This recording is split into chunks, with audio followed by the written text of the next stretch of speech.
হরে কৃষ্ণ। আমরা আত্মা ও মনকে একই মনে করি। এই মনে করেই আমরা অনেকে বলি, মন যা চায় তাই খাও। এই কথাটি কি আদৌ সত্য? চলুন সেটাই আজ জেনে নেব। বৈদিক শাস্ত্রে একটি সুন্দর দৃষ্টান্তের মাধ্যমে আত্মা, বুদ্ধি, মন, ইন্দ্রিয়, দেহ এগুলির পার্থক্য বোঝানো হয়েছে। একটি রথ, সেই রথের উপর আরোহী বসে আছে। সেই রথটিকে চালনা করছে সারথি। 5টি ঘোড়া রথটিকে টেনে নিয়ে যাচ্ছে। ঘোড়াদের লাগামগুলি হাতে ধরে সারথি ঘোড়াগুলিকে নিয়ন্ত্রণ করছে। আমাদের দেহটি হচ্ছে রথ। এই দেহের মধ্যে রয়েছে আমি বা আত্মা। দেহরূপ রথের আরোহী আত্মা।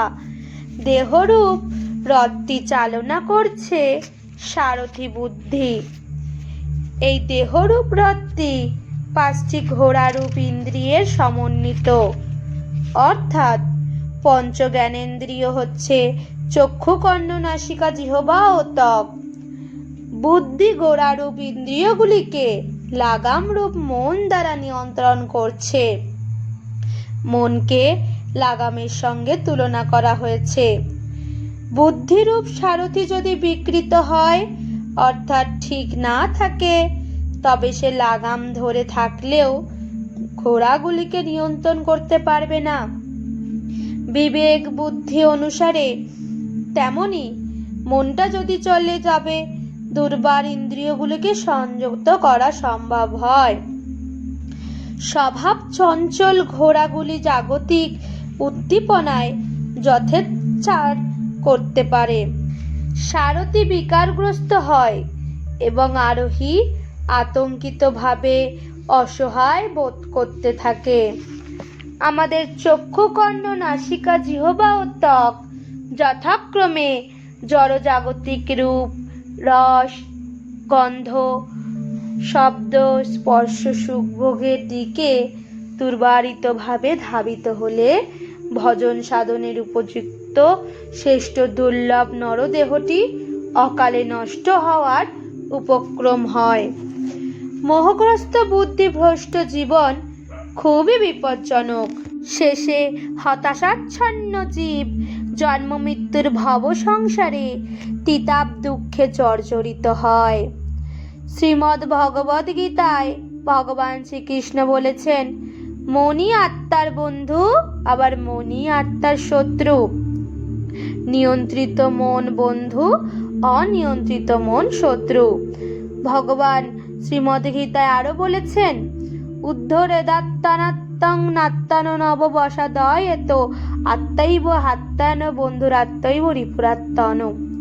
অর্থাৎ মানুষের কর্তব্য হচ্ছে তার মনের দ্বারা নিজেকে জড়জগতের বন্ধন থেকে উদ্ধার করা। মনের দ্বারা আত্মাকে অথবা নিজেকে অধঃপতিত করা কখনোই উচিত নয়। মন জীবের অবস্থা ভেদে বন্ধু ও শত্রু হয়ে থাকে। অমৃতবিন্দু উপনিষদে বলা হয়েছে, মন এব মনুষ্যানাং কারণং বন্ধ মোক্ষয় বন্ধায় বিষয়া সঙ্গ মুক্তেই নির্বিষয়ং মন। মনই মানুষের বন্ধন অথবা মুক্তির কারণ। বিষয়ের প্রতি মনের অনাসক্তি হচ্ছে মুক্তির কারণ। আমাদের আধুনিক সমাজে একটি গ্রাম্য বুলি শোনা যায়, মন যা চায় তাই খাও। আত্মনারায়ণ সুখী হলে সবই সুখময় হয়। এই ধরনের কথা ভগবদ বিরুদ্ধ, শাস্ত্র বিরুদ্ধ।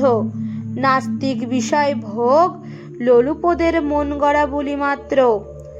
কলির মানুষের মন সর্বদা কলুষিত হতে চায়। যেমন জল সর্বদা নিম্ন দিকে যেতে চায়, শিশু সর্বদা ধুলোকালি খেলতে চায়, তেমনি মন সর্বদা পাপাচার করতে চায়। নেশা করা, অবৈধ সঙ্গ করা, আমিষ আহার, জুয়া খেলা এই সমস্ত শাস্ত্র নিষিদ্ধ পাপাচারে মত্ত হতে চায়। মন যা চায় তাই করো কথাটিতে পাপাচারে মত্ত থাকলেও ক্ষতি নেই। এই রকম বদবুদ্ধি পোষণ করে ফলস্বরূপ অবশ্যম্ভাবী নরকগামী হতেই হবে। আত্মা নারায়ণ সুখী হলে সবই সুখময় হয়। এই রকম কথাটিতে আত্মাকে নারায়ণ জ্ঞানে অর্থাৎ নিজেকে ভগবান মনে করে। শাস্ত্রে বলা হয়েছে জীবাত্মা স্বরূপত ভগবানের দাস মাত্র, কিন্তু দাসী নিজে প্রভু হতে চায়, প্রভুর সুখ বিধান না করে নিজেই সুখ হতে চায়। ভগবানের নির্দেশ না মেনে নিজের সুখভোগ চরিতার্থ করতে চায়। একটি আসুরিক মতবাদ আছে, যাবত জীবত সুখং জীবত ঋণং কীর্তা ঘৃতং পিবত। যতদিন বাঁচো সুখে বেঁচে যাও, ঋণ করেও ঘি খেয়ে যাও, সারাটা জীবন ঋণ করো আর যাই করো ভোগ করে যাও, ঋণ শোধ করার কথা নেই। এই ধরনের অসুর ভাবাপন্ন ব্যক্তিরা সমাজে ছেয়ে গেছে। আর এক ধরনের বুলি শোনা যায়, যা খুশি তাই করো, মুখে হরি নাম করো, অর্থাৎ পাপ পুণ্য ধর্ম অধর্ম যা ইচ্ছা, যা তোমাকে করতে সুখ হয় তাই করো। আর যদি নরকের ভয় থাকে তবে উদ্ধার পাওয়ার জন্য হরি নামটা মুখে করতে থাকো। অথচ এই বুলিকারদের স্মরণ রাখা উচিত যে বহু পূর্বে পাপ করা আর নাম করা বিষয়ে মহর্ষি ব্যাসদেব হরিনামের 10 অপরাধের ধারায় 7 নম্বরে অপরাধী হয়ে দুর্ভোগ ভুগতে হবে বলে নির্দেশ করে গেছেন। রাধে রাধে।